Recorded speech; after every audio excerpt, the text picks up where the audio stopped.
Hey guys, I'm Dov, and today I'm back with more Total War Warhammer 2 online action. Today we're back with the fun little goblins here. We're going to be taking on the Empire, and as you can see, we've gone with a full-in all-Vanguard goblin strategy, so let's quickly go over things. We've got Squig Hoppers out to the flanks. We've got a goblin battery in the back with a goblin Great Shaman leading the way.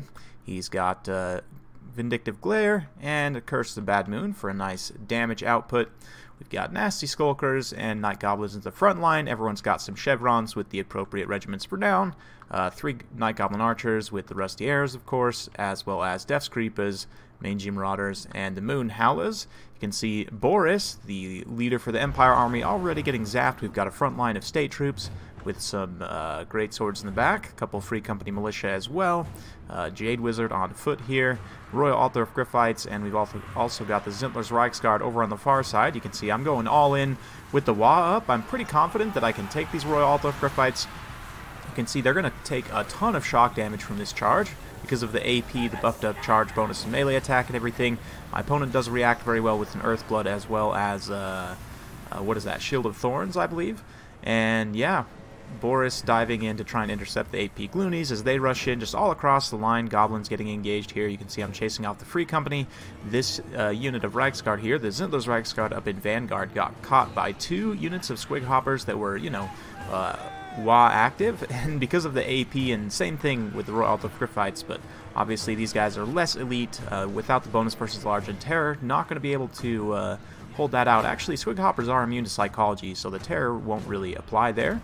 But you can see I've got this nice DACA squad here. The mortar is firing in as well, but they're taking quite a bit of heat for just as collateral damage as I am focusing everything on Boris. Boris is going to come back and try and go after my Night Goblin Shaman Lord, who is very squishy, but this is exactly why I've kept these Moon Howlers on station. They at least cause fear, so they're going to be immune to fear, if not immune to terror. And so when Boris dives down like this, I can go ahead and countercharge real quick. You can see the DACA squad now pouring in fire. We're going to get all the skirmish cav and all 3 units of Goblin Archers here, and just the overwhelming amount of fire is going to be way too much for Boris. He's taking a ton of missile damage and actually routes off there. I'm going to charge in the Goblin Great Shaman, see if I can't recharge my WA a little bit for free here. But since this is one matchup where you're going to be very vulnerable to Lord sniping from, Luminarchs, Balthazar, Gelt, various Lords on Griffins, as the Greenskins, I figured the best way to try and counter that is just to immediately put my opponent on the back foot, and you can see quite a few units for the Empire getting cleaned up here. We managed to clean up those Reichsguard as well as some Free Company here. So the Free Company getting chased all the way to the corner of the map and going to get taken down by Goblins. And these AP Gloonies still alive here, still interrupting this unit of Spearmen, at least for the time being. And the Royal Altar of Griffites over here, we did manage to catch him with a smoke bomb with the Nasty Skulkers and then follow up with some Night Goblins. So although they did beat the Squig Hoppers, they still haven't ever got free. Now I'm maneuvering these missiles over as well. The AP missiles, especially for the Mangy Marauders, will do very well here. If I can get them to stop shooting at those Sigmar Suns, which is, also a decent target. But you can see the Moon Howlers coming back from route. Going to go ahead and chase some low leadership Empire state troops here. Great swords getting bogged down, and the last of the fanatics getting unleashed there as the Squig Hoppers come in to try and shut down the mortar. Obviously the Spearmen do have a bonus versus large, but I mean the Squig Hoppers with their bonus versus infantry and everything going on there, they're definitely going to be able to take them down. Just to put a little salt in the wound at the end, we're going to call down a Curse of the Bad Moon on top of these great swords, which, of course will hit the Goblins as well, but the debuffs will proportionally affect the great swords a lot more. That being said, we have hit critical army losses at this point, and a relatively quick victory for the Greenskins here. You can see only the Sigmar Suns holding out at this point, so yeah.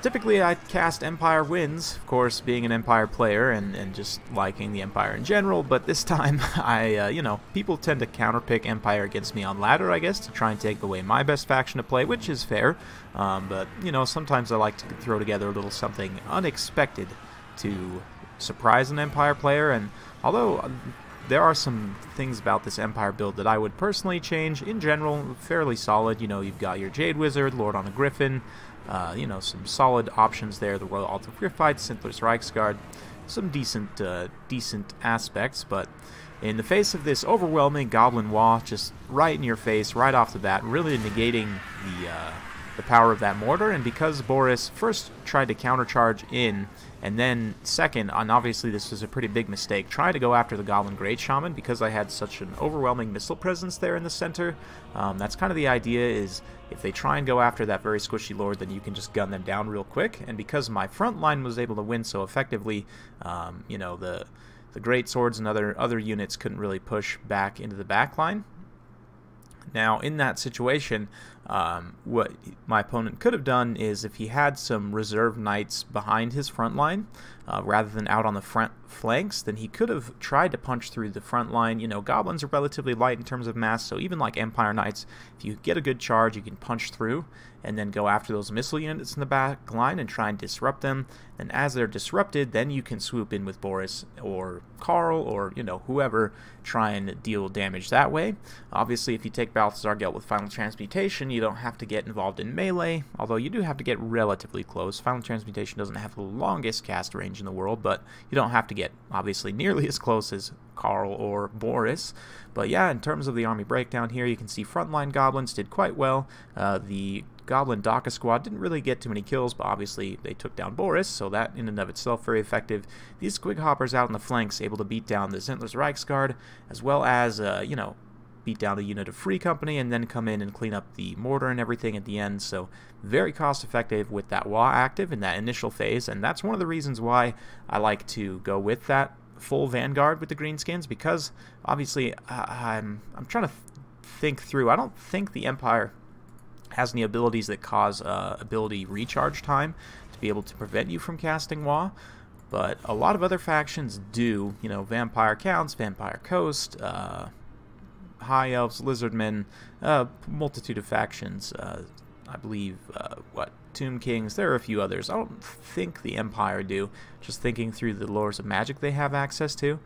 I don't believe so, but even regardless, you know, getting Lord sniped, like I said, is definitely an issue. Balthazar Gelt, Final Transmutation, as much as people say it's cheesy, it's effective in this matchup, certainly. Templehof Luminarch is a little bit more of a meme pick. It can be tough to protect against an overwhelming swarm like what I brought there, but at the same time, you know, you've got that pretty decent missile range and damage. If you get one good hit on most Greenskin Lords, you're going to do about half their HP and damage or more, so yeah, very vulnerable to getting Lord sniped, and my idea there was just immediately put the pressure on my opponent and start being, you know, offensive, just seize the initiative, as it were, to try and take the fight to my opponent so that he doesn't have time to really think about trying to Lord snipe. I also had that kind of layers of protection, keeping my Lord near that missile presence, and then also having the Moon Howlers there on station to kind of intercept the Diving Griffin, or, you know, whatever else might dive in there. So yeah, just in general, it worked out pretty well. From my opponent's, the rest of my opponent's build standpoint, I would probably cut down on the great swords and just bring more state troops, try and go a little bit wider. I'm also not the biggest fan of the mortar as well. I would actually say you want to probably take some Empire Knights just to give you a heavier cav presence with more numbers. Royal Altar of Griffith's always a good pick. If you're going to roll with Boris, let's just say for the sake of, I'm actually not the biggest fan of Boris, but his leadership debuffs, leadership-dependent debuffs, specifically this Crush the Weak, can be quite good, so we're going to take that. We'll keep Hold the Line, obviously Midland Runefang and White Cloak of Ulrich pretty essential as well. So we'll roll with that, and then the Jade Wizard. Probably want to take him on a horse just for extra mobility so he doesn't get caught out and he can get to the right place. And Shield of Thorns, not too bad. So we'll roll with that as well. And then the Free Company, you guys know, of course, I'm a big fan of Pistoliers, so I'm going to take them instead. Again, just to give a heavier cav presence. For Zendler's Reichsguard, also not a bad pick here. We'll grab the Spearmen with shields, some Swordsmen with shields, obviously. You know what, actually, we can maybe cut a few of the shields on these Spearmen just to be able to afford one more Swordsman. So something like this, I think, might be pretty solid. If you wanted to try and figure out some costs here, you could probably squeeze in a Warrior Priest as well to help support the Royal Altar of Griffites, just to make them a little bit more survivable, either with Shield of Faith or more damage-oriented with Hammer of Sigmar, or both if you really want to cut into things, but you definitely have to cut down some numbers here. As it stands, I think you're definitely better off going wider with the Empire. Like I said, I'm not the biggest fan of Boris. Personally, I would say you're probably better off going with Balthazar here. And just in a competitive sense, taking Final Transmutation. And Plague of Rust is also not too bad, Searing Doom, but if you're really going to go all in on the Lord Sniping, you might just want to stick with Final Transmutation only. You could even cut Metal Shifting, just keep Arcane Conduit and Staff of Volans for the recharge. This is going to give you a lot more funds here, so you can go even wider. So you could do something like add a third Pistolier. You could come in here and add some more State Troops. Maybe you add in the Sigmar's Sons, and maybe one more group of Spearmen or something like that. You know, there's some different things you could do. Maybe you do actually bring some missile units, bring one unit of Free Company, or I don't know. You could definitely play around with this quite a bit, but just in general, I would say Greenskins are going to tend to go very wide against you, so to counter that, you want to try to go wide and also focus on your strengths as the Empire, which is to go after your opponent's Lord, which is also to kind of go after the Greenskins' weakness in a way. You definitely want to try and keep these Royal Alt of Crypt fights safe until your opponent's Lord is gone, or you just can get them in a good situation to capitalize on that terror, because they're going to be your only terror-causing unit in this army, so you're going to want to make sure to be aware of that. But this is a lot of micro, a lot of cav here, what, like 8 cav units? That's a lot of micros. So I understand it's not necessarily for everyone, but generally I think that's the best way to play the Empire. It's just more of a heads-up style of play. But let me know what you guys think in the comments down below. Hope you guys enjoyed watching. If you do like this sort of content, be sure to like, subscribe, and hit that bell notification button so every time I upload a new video, you'll be notified. Thanks again for watching, and we'll see you next time.